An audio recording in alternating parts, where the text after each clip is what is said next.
Kanchan Raj recording studio चौसीमा Vaishali.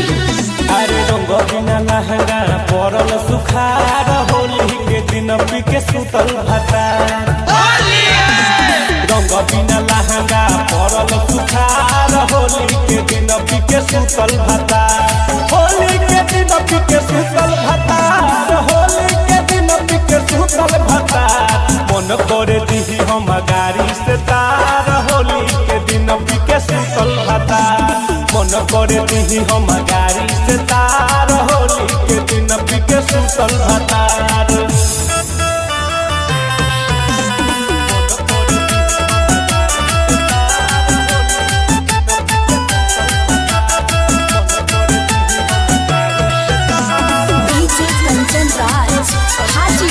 DJ Kanchan Raj recording studio चौसीमा Vaishali.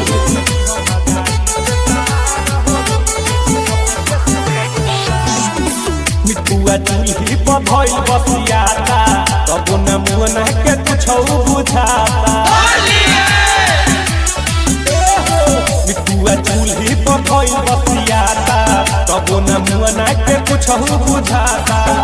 अरे अंगना में पड़ल बटंगरी पसार। अंगना में पड़ल बटंगरी पसार।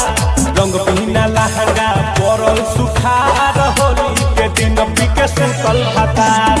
रंग बिना लहंगा पड़ल सुखार होली के दिन पी के सुतल भतार।